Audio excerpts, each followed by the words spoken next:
Well, hello, everybody. I'm Abby from Drop Bio Health, and it's my pleasure to welcome you to tonight's event on cultivating psychological flexibility to feel good in your mind and body with Dr. Kaitlin Harkis.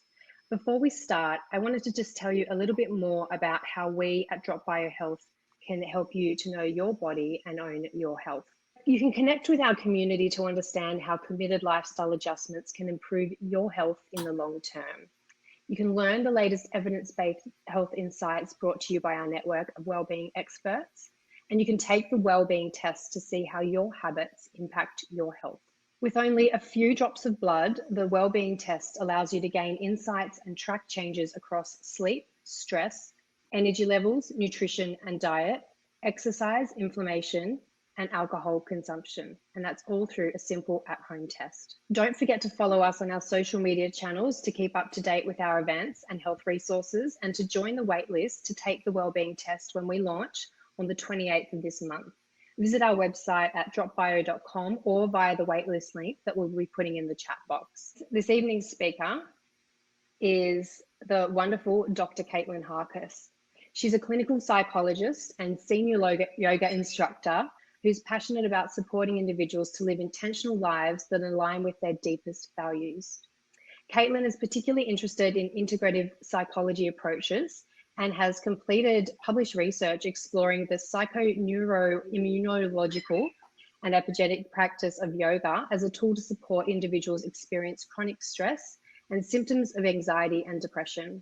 She also hosts the very excellent Wisdom for Wellbeing podcast and has developed a modern psychological course called Yoga Brain 101, where she teaches psychological flexibility skills alongside specially designed mindful movement practices. Impressive stuff. Welcome, Dr. Kaitlin. Thanks so much for being here. How are you today? I'm doing really well. Thank you so much for hosting me. I'm really excited to get to the chance to explore psychological flexibility and the mind-body connection, which I know we're also passionate about. We're really excited. We've had a lot of feedback, people really looking forward to this event. So it's wonderful to finally be here tonight. I was really intrigued, Kaitlin, about the Yoga Brain course, which you've offered a discount for tonight's attendees. Can you tell me a little bit more about Yoga Brain and what that entails, that course? Yeah, so it's an 8-module course that goes through the psychological flexibility skills, which we will be touching upon here tonight as well.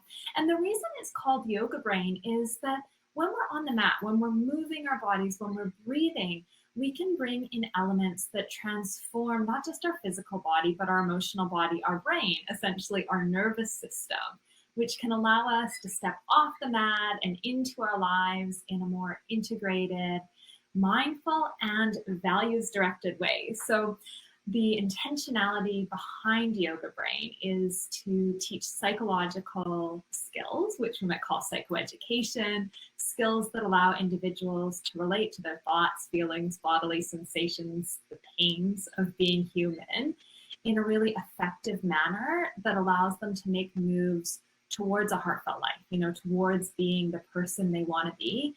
And yoga is such a useful tool and experiential place to really dive into practicing these skills while moving our bodies in a way that's really holistic. So that is Yoga Brain 101. It is ultimately something that's so close to my heart, having moved from being a yoga student to a yoga teacher before I went on to do my psychology training, which was all about the experiences I was having in yoga, actually. So that was, my story and my heart, really. I love that. It sounds and looks absolutely fantastic. So thank you so much for sharing that with everybody. And we look forward to, I look forward to trying it out myself. So we've got a little bit of housekeeping just before we kick off, and we'll get into Kaitlin's presentation. If you have any questions that you'd like to have answered this evening, you can submit them in the chat box and I'll read them out to Kaitlin after her talk this evening.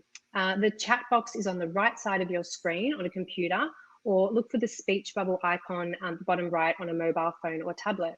And if any of tonight's discussion raises anything for you and you'd like some support, we have listed some services in the chat box also. But for now, let's hear from today's special guest on cultivating psychological flexibility to feel good in your mind and body. Thanks so much, Dr. Kaitlin. Pleasure. As Abby so kindly introduced, tonight we are talking about cultivating psychological flexibility for the health of your mind and body. I really take to heart the integration of mind and body because ultimately, if our body is not thriving, it's really hard to maintain a healthy sense of mental well-being, and vice versa. When our mind is struggling, when emotionally we're struggling, we're going to be feeling it in our bodies.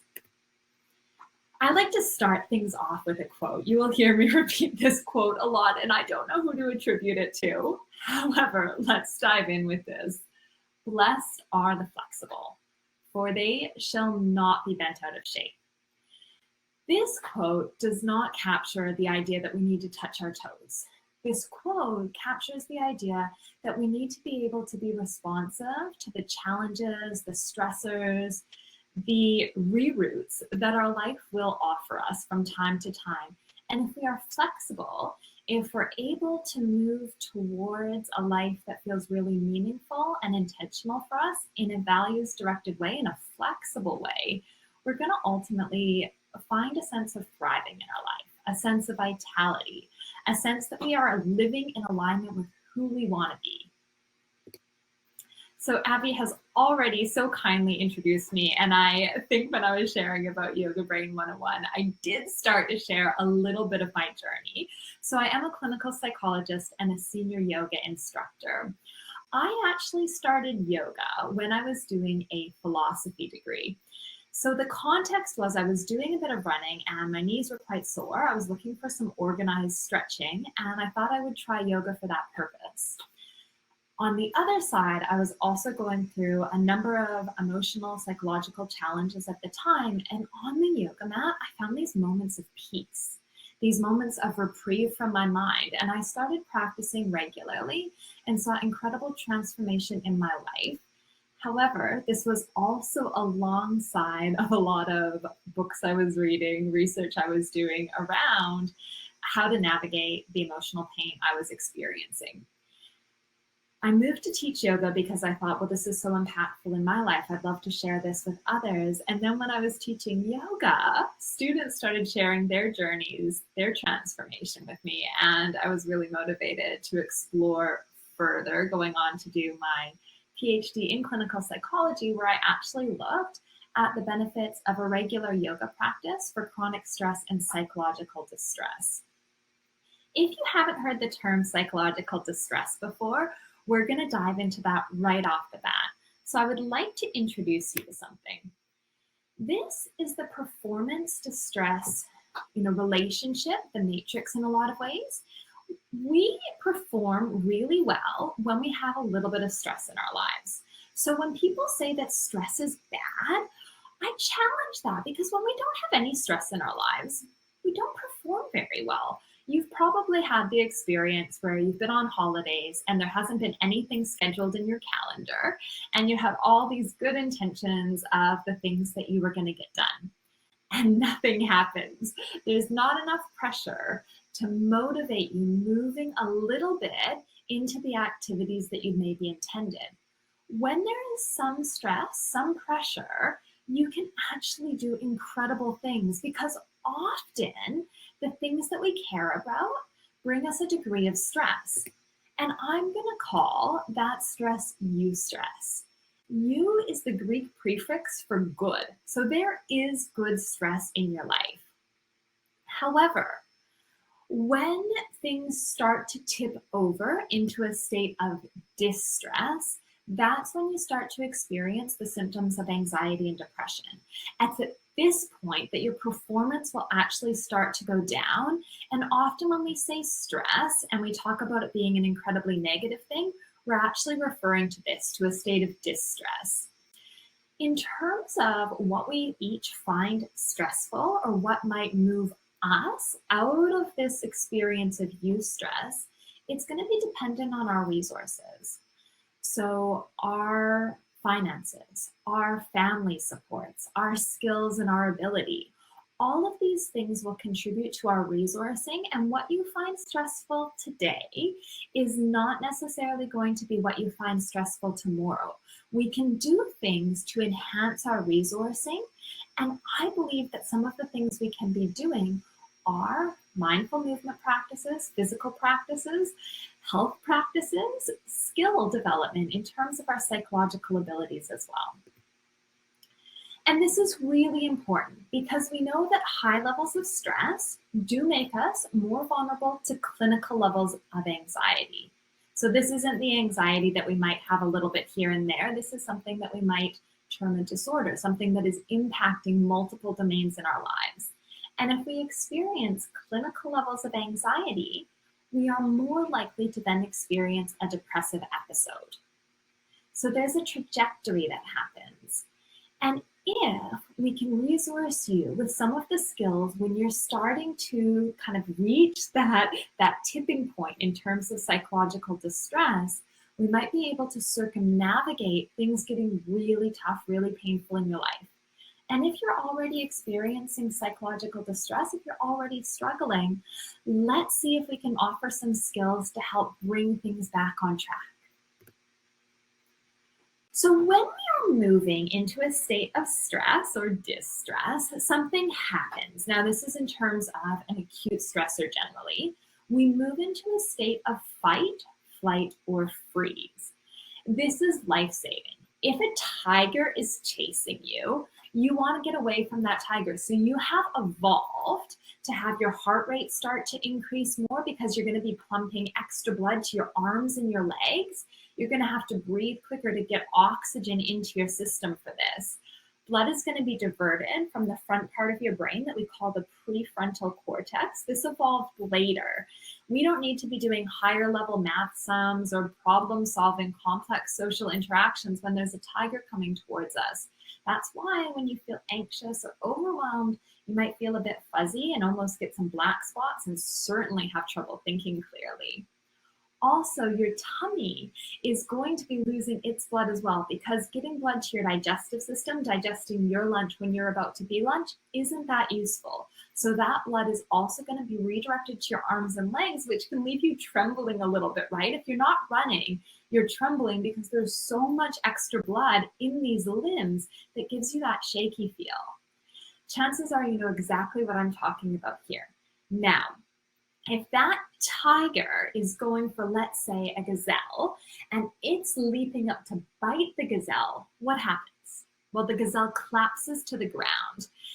This is actually our freeze response. Life-saving as well, because if the tiger goes to drag that gazelle off and goes to get its cubs, the gazelle can leap up and run away so its life is spared.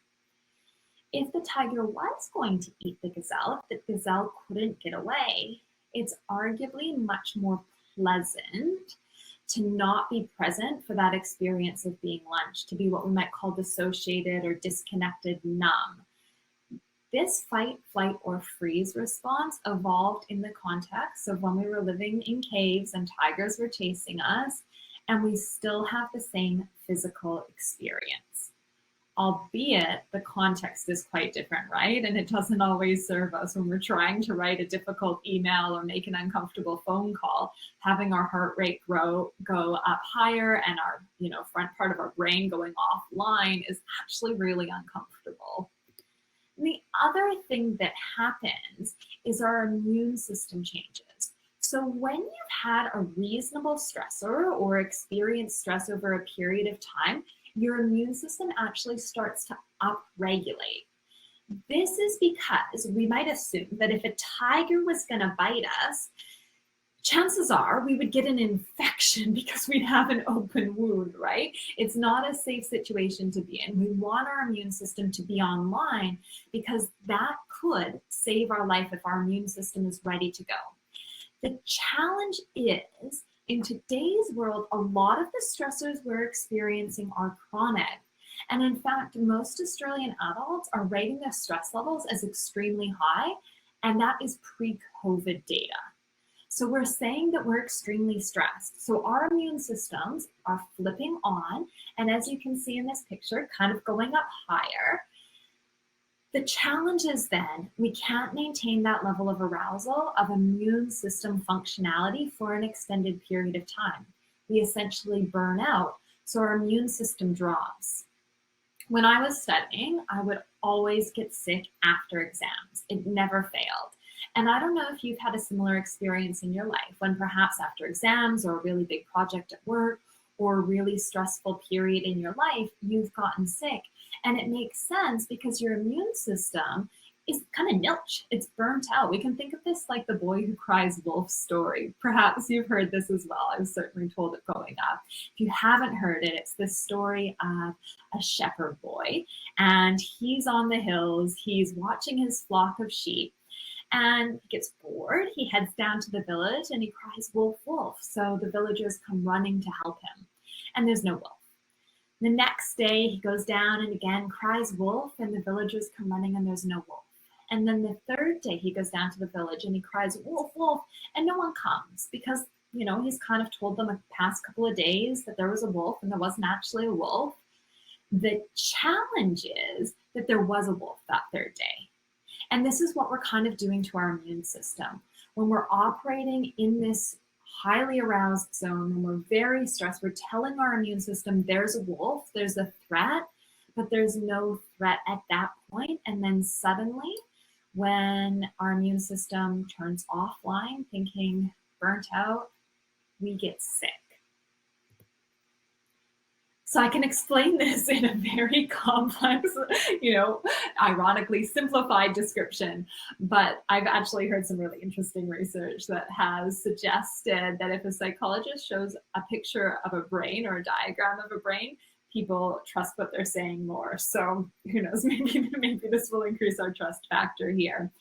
What this picture is essentially showing is that there is a complex relationship between a perceived stressor in your life and your brain turning on your hypothalamic pituitary adrenal cortex, which is basically the hormonal system in your body that's activated when you're stressed. So this is where you might hear about cortisol, for instance. That's a common hormone we talk about.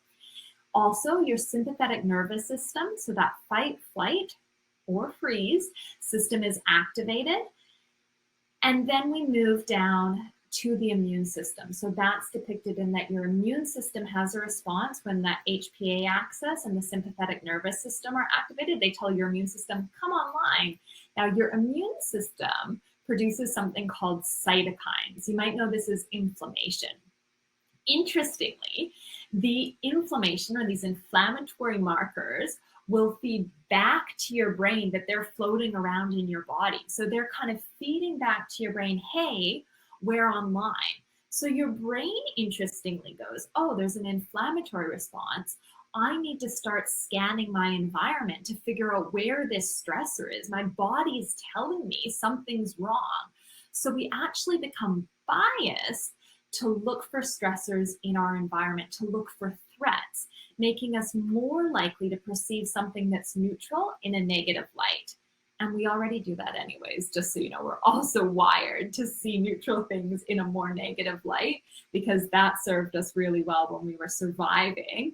When we thought that there was a shadow and it could be a tiger, we would run back to the cave and be more likely to reproduce and pass on our genes than maybe our other predecessors, or not so much predecessors, who didn't run back to the cave and were eaten for lunch. They didn't pass on their genes.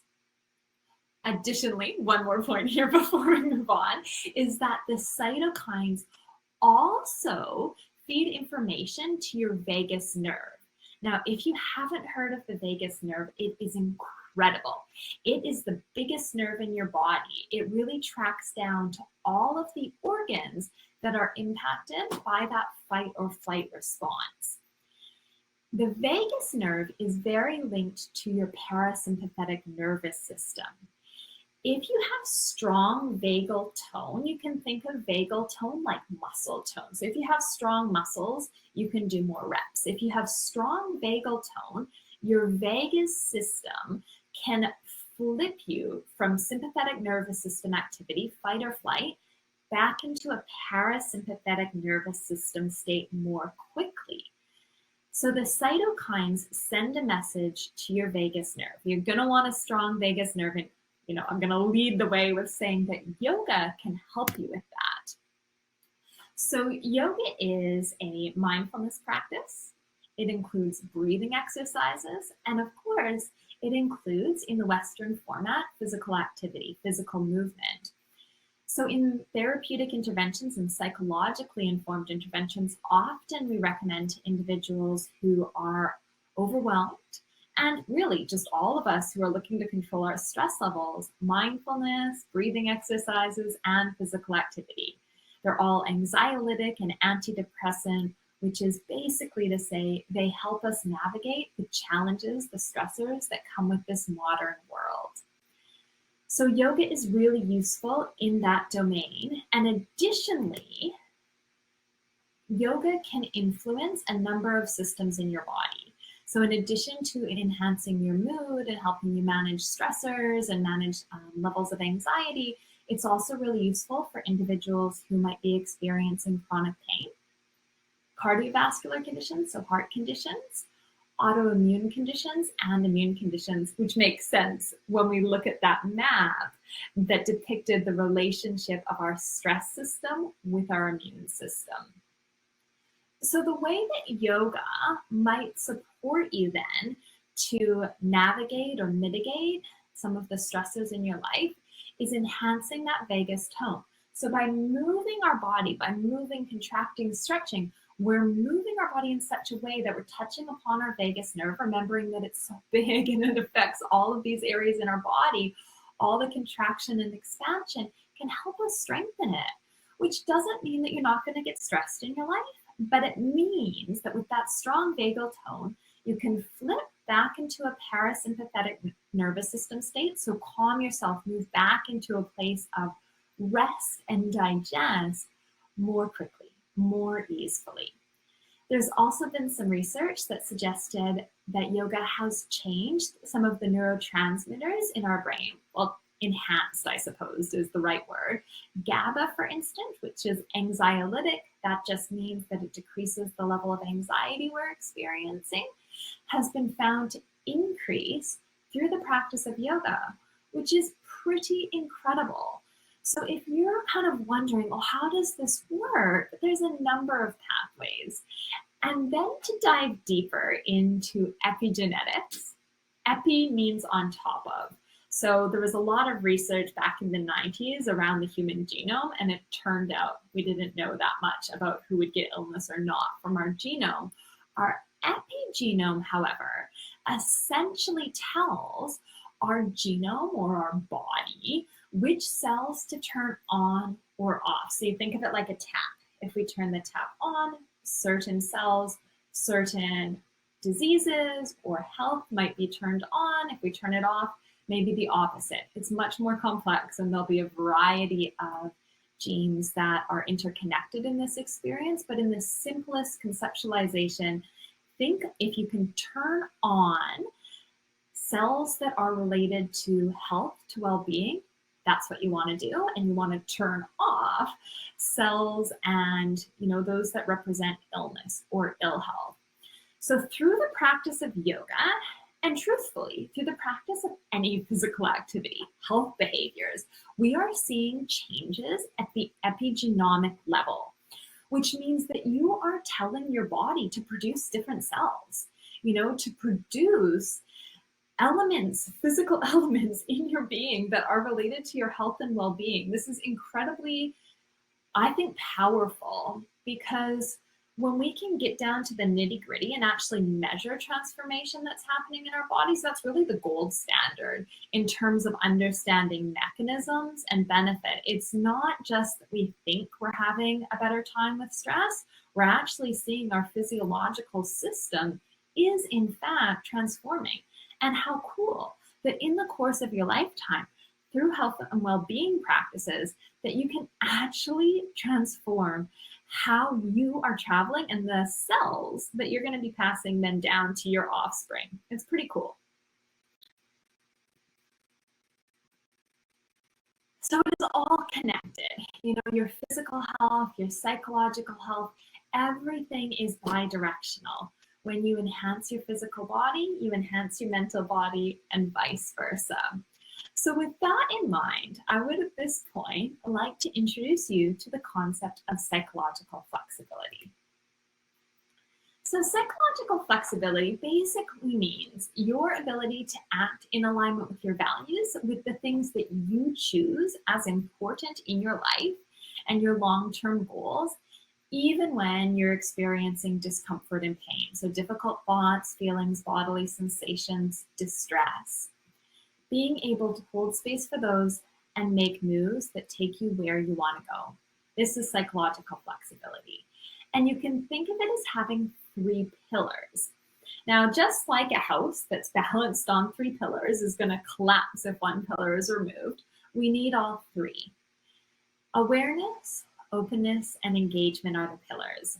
Often, I like to start by explaining awareness. Awareness is really crucial in being able to open to experiences that are in our lives. We have to know what these experiences are, and then to engage, to move forward and live a vital and meaningful life. So if it's okay with you, I'd like to spend the next little while diving into these 3 pillars, and then I'll make sure that we leave some time at the end for questions. So if you do have any questions around yoga or the psychological flexibility pillars, we can dive into those. So awareness essentially means to be here now. There are 2 components to awareness: present moment connection and your observing self. Now, what is present moment connection? Present moment connection is essentially the ability to notice what's happening internally and externally. So we can be really connected to the present moment without being flexible. If you play video games, or if you know a teenager who does, you have seen someone who is super in the moment, but they become hyper focused, and dinner might be called, they might even be hungry, and they don't notice because they're so streamlined in that moment. So hyper focus isn't what we're going for here. And similarly, someone can be really flexible in their attention, but isn't able to maintain attention on anything that they want to. So this is why present moment connection or mindfulness skills are so useful. Mindfulness is essentially just teaching us, training us. It's like doing reps at the gym, so that we can be aware of what's happening for us in the present moment and choose where we might want to direct our attention, where we might want to focus in our lives. The observing self is a really interesting concept, and I have to admit, this is a little bit of a passion area for me, because I think we get taught a lot in our society that we are our thoughts or our feelings or our emotional experiences. We also get taught to fear these experiences. So if I can give you a real linguistic example, if I say to you, I am anxious, or I am stupid, it's making this real connection of me and that experience. So if I am anxious, I'm really fused with that concept. If I am stupid, I'm really fused with that concept, with that thought. If I was to change my languaging to practice diffusion, which we're actually going to talk more about in the next slide, I might step back into saying, oh, like I'm noticing I'm feeling anxious, or I'm having the thought that I'm stupid. It doesn't seem so intense, does it? So there's this stepping back into noticing these experiences. But who is then noticing your thoughts or noticing your feelings? This is your observing self. So there's a thinking self and there's an observing self. And we might think of your observing self as the sky. Everything else is just weather, as Pema Chodron says. What I mean by that is that if you are the sky, you can witness thunder showers, you can witness blizzards, tornadoes, as well as rainbows and sunny days. You are just the space holder of those experiences. You are not those experiences. If you can step back behind the weather and move into this state of skyness, so to speak, how powerful. How powerful for you to simply bear witness to your thoughts, your feelings, and not to have to be those really painful ones. So openness then means being open to those experiences, learning to actually step back into that sky-like state to diffuse, as we just talked about, from painful thoughts, feelings, and bodily sensations, to witness them as passing events. Your thoughts is just thoughts, products of a mind that thinks. And then be willing to have those experiences, to practice acceptance, non-judgmental awareness. Acceptance is something that I think we can sometimes assume means that we're okay with something that's happening, or that we want it or will it, or that we're resigning ourselves. Acceptance doesn't mean that we agree with something, that we necessarily forgive a behavior, or we want or will something. It simply means accepting things as they are. And there is a fairly famous quote that I will paraphrase, and it goes something like this. When I accept myself as I am, paradoxically, I have the power to change. So when we accept ourselves as we are, all of the challenges that come with being human, the imperfections, us, as human beings being perfectly imperfect, when we accept where we're at right now, our struggles, our challenges, we can choose a way forward. And similarly, when we accept our environment, what's happening in our lives, our stressors, our current resources as they are, rather than battling with them and investing a lot of time and energy into willing them to be different, when we accept them just as they are, we can turn that energy towards actions and behaviors that will take us towards a life that is meaningful and that is purposeful. I don't have a monster up on the screen right now, but I will get you to imagine one, because I'll actually give you a bit of a metaphor that I like to think of. So if I am in a tug of war with a monster, I am holding a rope and a monster is holding the other side of the rope, and I do not like this monster. This is a horribly scary monster, and I do not want it here. I want it to be gone. There's a ditch between the monster and I want to get that monster in the ditch. Now, if I pull a little, the monster is going to pull a lot. And I'm going to pull a little bit further, and the monster is going to pull more. And we're going to go back and forth until I'm no longer looking at you.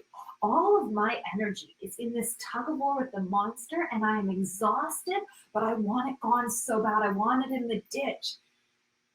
I really have no choice, arguably, at this point, but to continue with this path, this pull, for forever, for the conceivable future, or to try something different, perhaps letting go of the rope. And while the monster is still there and it's scary and I don't particularly like it, I can engage with you. My hands are free, my energy is free.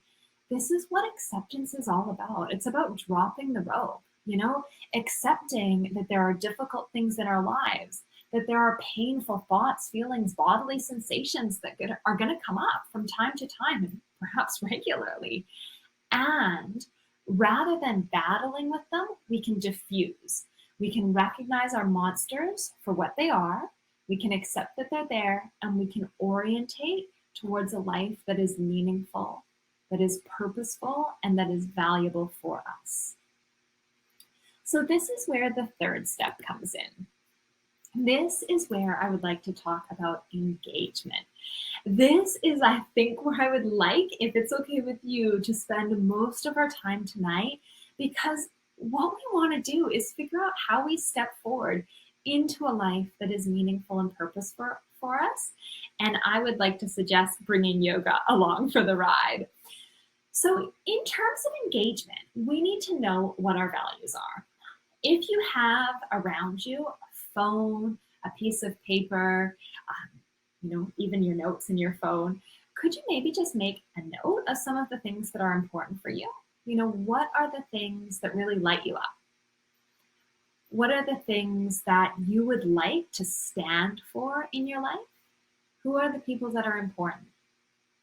Because if we can get clear on your values, on your why, essentially, we're going to know the goals to formulate. We're going to know what purposeful action looks like for you. So in terms of some common values that people might have, you're going to have your own unique ones, but compassion, patience, curiosity, adventure, learning. Perhaps you're here because you really value health of body, of mind. What are the things that are important for you? And let's say that you don't actually value health. Let's say that you don't, give two hoots about the health of your body and your physical functioning. If you value your kids, if you value your partner, your family, your friends, your work that you do, I wonder how that can be impacted when our health is struggling, right? It's really hard to be patient if we're really uncomfortable. It's really hard to be really connected, focused, and present with someone when we are aching in body or in mind. So being able to cultivate health and well-being of mind and body, I believe, impacts every other area of our life for the most part. And even things like present moment awareness, one of those skills of psychological flexibility that we bolster through mindfulness. As we bolster that, we cultivate a stronger attentional muscle. And just like as we strengthen our vagus tone to help us pull back into parasympathetic nervous system activity, if we're strengthening our muscle of attention, we can focus more at work. We can be more present with our loved ones, with the people we care about. So if you're having trouble thinking of your values, I'll just give you a couple of ways in. Have a think of the moments in your life that are super sweet, like really delightful moments where you feel real peace or joy. For me, when I'm really present with my little ones, that can be a really sweet moment for me. Seeing them light up and being in that moment is really delightful. And sometimes that brings me back into the present moment when everything else is going on in my mind. I also really love nature. And I particularly love the sensation of taking my shoes off and being out in nature and kind of feeling that. That really connects me to the moment. It feels really sweet and powerful for me. And maybe you have unique experiences. Maybe it is as you're planning a trip. Maybe it says you're hashing a big project out in your mind and it feels really exciting. There might be a sense of timelessness to some of these experiences. And the other way in is to think of your pains. What hurts in your life? Where do you experience suffering? Because the fact is you hurt where you care. If, for instance, going out to meet some friends or going to a networking event feels really uncomfortable for you, it's likely because you care about the social connections, about cultivating new relationships. If you didn't care, you wouldn't experience that anxiety or that pain or that grief. It's two sides of a coin. When we do care about something, we are definitely at risk of experiencing pain. And that's kind of the beauty of a life well lived, isn't it? That if we have the flexibility skills, the resilience to hold the pain and to know that we'll be okay, we can move forward to the things that we care about. Because there's two types of pain. There's the pain of perhaps the anxiety that might come with going out to a networking event or letting go of a project to reorientate to family or people that need you. And then there's the pain of absence, of not having those things in your life. And are you willing to hold that pain of absence, of things missing from your life, to avoid some of the discomfort of doing activities that are meaningful and important to you, of doing the things you care about? Because then if we move on to the next stage of engagement, this is purposeful action, being really deliberate in how you show up in your life so that you can show up in alignment with your values. And there are going to be big goals in your life, things that you're really working towards. You can think if your values are your compass and they're pointing you north, there are going to be markers along the way north, and these might be your goals. In the case of a map, if we're going north, you might see a river or a lake or a mountain. And you know that if you get over the river, if you swim through the lake, those are your goals. But if you can't swim through the lake because it's a thunder shower and there's lightning and it's no longer safe to swim in water, and you walk around the lake, that's going to be okay because the purpose is that you're going north. It's not going to be so disheartening versus if you thought the only intention of going across the lake was for the purpose of going across the lake.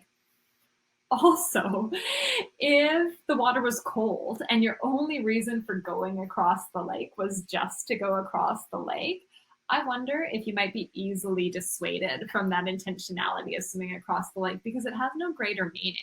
If you know it's so that you can go north, you might be more willing to withstand that cold.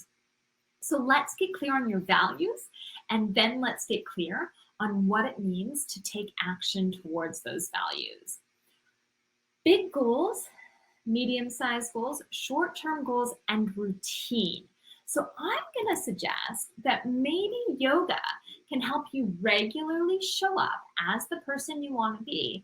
And maybe it can be a tool to assist you as you move forward to create, the person you want to be and to live and action those big goals. So what I mean by this is if you are getting onto your yoga mat regularly, if you are moving and breathing and practicing presence, do you think it's going to be easier to maintain your focus at work, to reach that next milestone? Do you think it's going to be easier to be present with your kids if you can maintain your focus?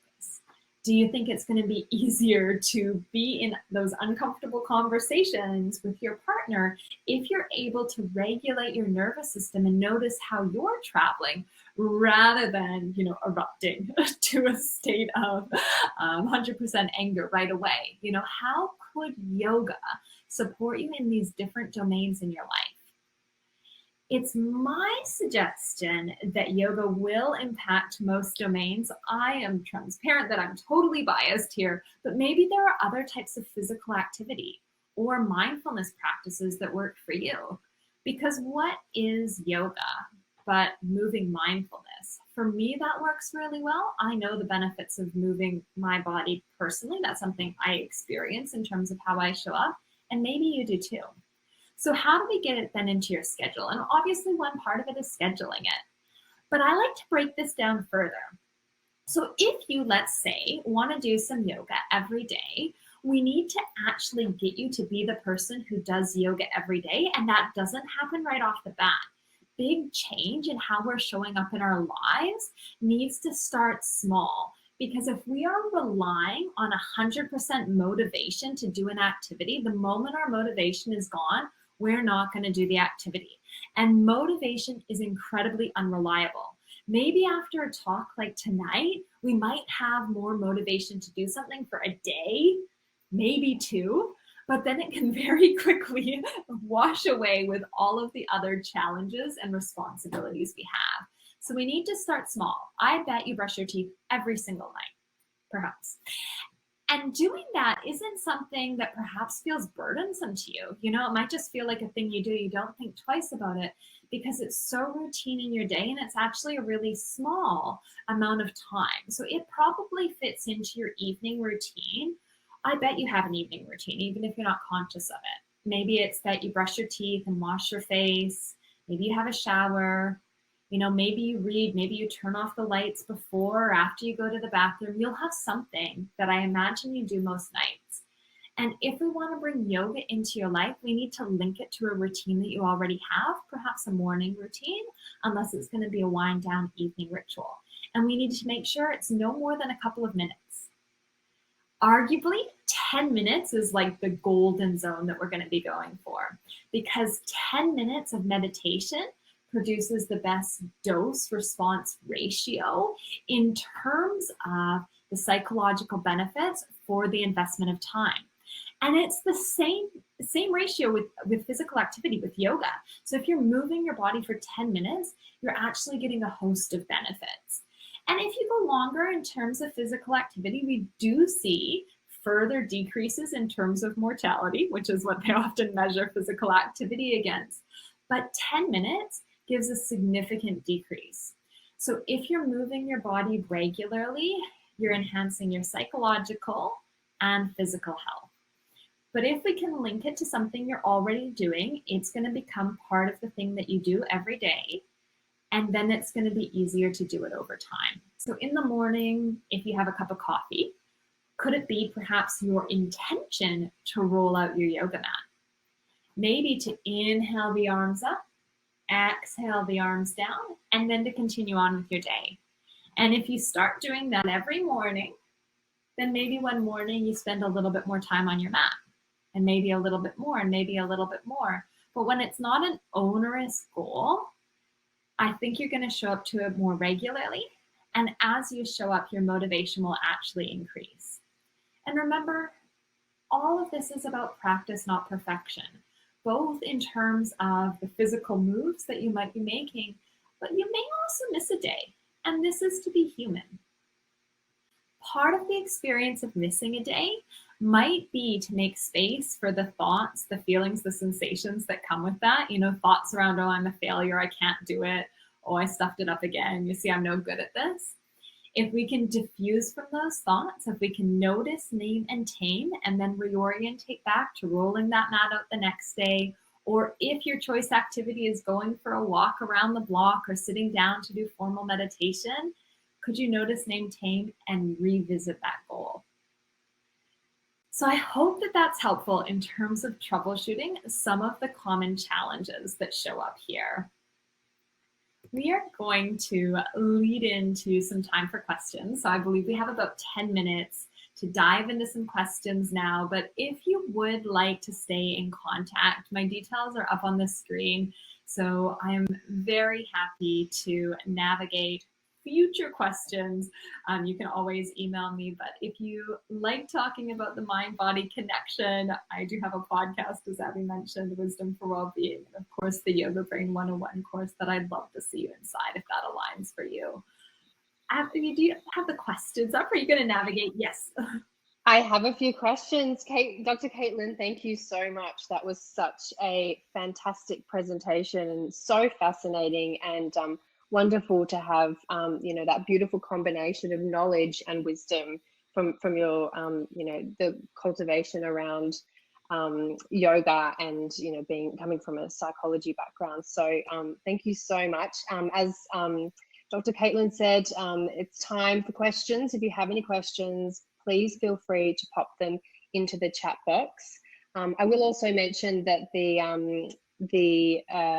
research that Dr. Kaitlin referenced has also been shared, so please feel free to download that. And we've had a few questions that have come through in regards to whether or not there will be a replay, because I know there's a lot of information, lots of little nuggets of gold to go back and kind of read through. So that'll be coming out in our post-event email in the next couple of days. But please feel free to pop those questions in the chat box. We actually have a few that our drop-in community on Facebook have sent through earlier this week. So I'm going to jump straight into those now, if you'll just bear with me. The first one that we had, Kaitlin, was whether psychological flexibility and resilience are the same thing. Yeah, so that's a really interesting one. So often when we hear about resilience, and I think most of us have a bit of what resilience essentially is. So the ability to cope with difficulties, challenges that come up in our lives, and to be okay in that, to kind of get through them. What's often missing is a way to cultivate resilience. And this is where psychological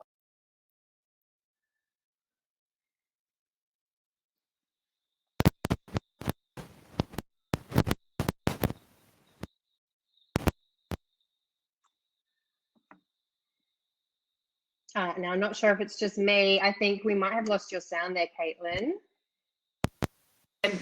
My headphones. I can hear a little. And There we go. Know if that's working any better, or is that better? Yeah, we can hear you better now. Yeah, that's great. Okay, I'm not sure where the sound's coming from because everything's really quiet on my end, but I did get the question, so I'll answer it. So what I was saying is that Resilience is something that often we hear about, and most of us know instinctively what it means. To be resilient is to face challenges, difficulties that come up in our lives, and to get through them, like this sense that we can kind of move through with a fortitude. However, we don't often know how we build resilience or how to actually be resilient. And I think this is where psychological flexibility fits in. Psychological flexibility is very clear because we know if we can cultivate these 3 pillars of psychological flexibility, or break it down further into 6 psychological flexibility skills, then we're able to show up in what we might define as a resilient manner. So I do think they're the same. I think the benefit of the terming around psychological flexibility is that it actually provides us a path to resilience, if that makes sense. Yeah, definitely. I think we hear the word resilience a lot at the moment. I know as a parent, it's comes up a lot around parenting as well, breeding resilience in children.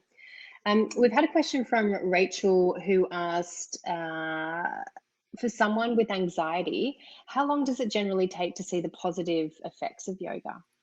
Yeah, so we see mood effects pretty immediately. So what that means is that if you do a yoga practice, it tends to be the case that you walk off the mat feeling, better in terms of like more positive elements of a mood state than before. In terms of anxiety, it really depends because there's 2 different pathways to anxiety. So one is the physiological experience of anxiety, which is that fight or flight, heart rate going, breathing going experience. And the other component of a lot of anxiety that we experience in this modern world is worry. So we start to worry about things. When we're moving, when we're breathing and using our body, very quickly we can start to turn off that fight or flight, or turn on the parasympathetic, might be another way of saying it. And if we're able to maintain our focus, it might give us some gaps in those worry thoughts, some breathing periods. However, cultivating the ability to practice present moment awareness and sort of those diffusion skills, the ability to notice, name, tame your experiences, including your worries, is something that's built up over time. So it does take a little while to see some of those transformations. And I think that pairs really well with psychological work and psychological skills. But pretty quickly, we can see the physiological changes. Yeah, it's so exciting. And I think even just having those moments of reprieve can be, incredibly appreciated, in an anxious Totally. We all just need some breathing space, don't we? Because we can carry these thoughts with us everywhere. Our mind kind of exists with us everywhere we go. That's right. Everywhere we go, there we are. Yeah. We've had a question from Liz around how yoga strengthens the vagus nerve. Yeah, so this is thought to be through the sort of movement of yoga. So it's like the contracting and releasing. There's been some really interesting research that's looked at the vagus nerve being stimulated for individuals who are experiencing chronic depression or other inflammatory conditions like rheumatoid arthritis. And what they've done in those studies, this sounds wild, but they insert a magnet into the individual's neck near the vagus nerve. And then each day the individual will wave another magnet across their neck. So the magnets are essentially coming together as, and I don't want to say an artificial way of, strengthening the vagus nerve, but as sort of an assisted way. We can do the same thing in yoga with our movement. So that's the, proposed mechanism or the suggested pathway. Wow, it is fascinating. Kelly's asked the question that I'm sure lots of us can relate to. How do I bring back my wandering mind or thoughts during yoga or meditation? Yeah, this is ever the question. And this is mindfulness. This is essentially why we practice mindfulness, is to practice coming back again and again. So whether it's an informal mindfulness practice, a formal mindfulness or meditation practice, or a moving meditation, moving mindfulness practice like yoga, the principle remains the same. It's a matter of practicing noticing where your mind is. You notice that your mind has wandered off to dinner or to that interaction you had with a coworker or your partner, and you notice it, and then you come back to noticing what's happening here now. your thoughts, your feelings, your bodily sensations. Maybe if it's a more formal meditation practice, it might be a point that you're focused on. In yoga, it might be your breath and the movement. It's a matter of wandering off and coming back, and wandering off and coming back. And over time, the periods that you're back start to lengthen. The wandering off might happen less regularly, or it might be for briefer periods of time, but that's all part of the process. So it's a practice of noticing where your mind goes and coming back so repeatedly for all of us. And that is the practice, right? So we've had a question from someone earlier in the week around yoga, and I think it's still relevant tonight to ask, we've spoken about yoga at large, but if you're a complete novice, if you've never done it before, you're starting out, you can be quite overwhelmed by all the different types of yoga. Is there a particular type that is more beneficial? Where's the best place to get started? Yeah, and this is so individual. I love this in a way because there are different types of yoga, which is super exciting, and I also get why that's super overwhelming. So what's most beneficial tends to be what you like most, because that's going to be something that you're more likely to do regularly and you enjoy. So if you're someone who's really physically active and you love something that's really dynamic and strong, then you might enjoy something called a vinyasa or a flow-based yoga or a hot yoga. So these are really dynamic, strong forms of yoga. If you're someone who prefers walking or couching or just taking things a little bit easier, then something that's more restorative in nature, or a yin yoga class, which is a slower type of yoga where you do longer holds, these might be the place to start. It's, I think, a matter in the beginning, if you're unsure what these things mean or what you like, to try a few different things and to know that one style of yoga, one teacher doesn't color everything else.